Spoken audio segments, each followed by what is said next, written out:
Vince Carter with his first shot. Fires across court, Jets got it right up into the alley. Chris Paul, the lob, the jam! Oh, what a deepest grin on his face. I want to see it again. This could be. Welcome to 48 Minutes, all things NBA. This here is another 48-minute production.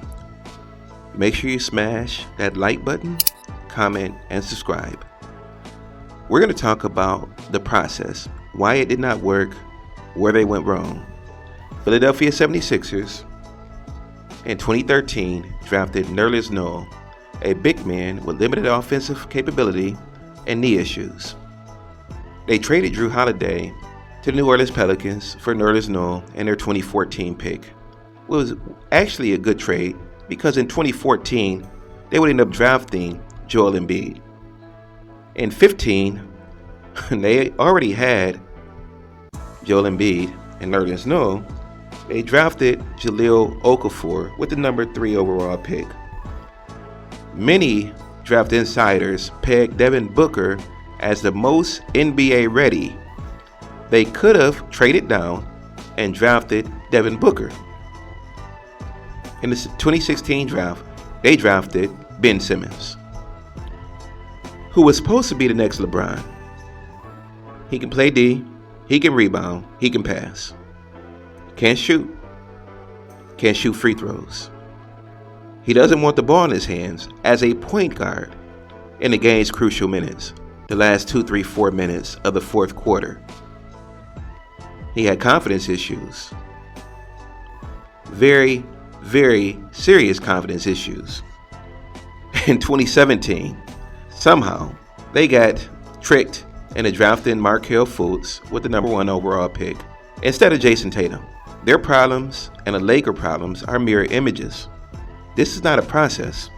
They would sign Jimmy Butler in a 2018 offseason, 2017 offseason going to 2018. Jimmy Butler, you know him. He's going to put his hard hat on. He don't want no excuses. He's going to play and fight hard on an offensive and defensive end. He's going to take care of his body in the offseason. He's going to hold you accountable.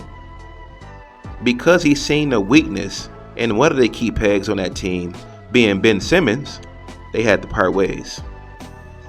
They traded him for, as Jimmy Butler said, y'all gonna trade me for him? Tobias Harris. They did draft Ty Maxey in 2020. He was being held back by another me-first player in James Harden. Process failed. It's looking good right now though with Embiid, Ty Maxey, Tobias Harris, and the also-rans. You get rid of the egos, you get rid of undependable players, you get players who really want to play. Could you imagine this team if they had kept Jimmy Butler? Philadelphia, you have the cornerstones there. I don't think Embiid is going anywhere any longer. You got Harden off the team. Good job. So the process failed, but team chemistry is working. And oh, by the way, James Harden, good job costing Doc Rivers his job. I'm not saying he's one of the best coaches in the NBA,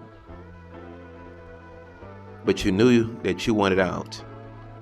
The one guy who backed you through it all, Daryl Morey, you threw him under the bus. Maybe one day we'll find out what really happened. If Daryl Morey would have said, "You're not a max player anymore," could you have dealt with that, James Harden? Let's see what happens in Clipperland. You've been there a while now. People blame you for a losing streak of 5 straight games when the trade first happened. Well, let's see how that works. I like what I'm seeing in Philadelphia. Joel Embiid is dominant. Ty Maxey gives his all. He puts it all on the line every single game. Philadelphia, we'll see. Thank you for tuning in. Like, comment, share, subscribe. Stay tuned for our next phenomenally shocking documentary. You're in for a treat. 48 minutes, all things NBA.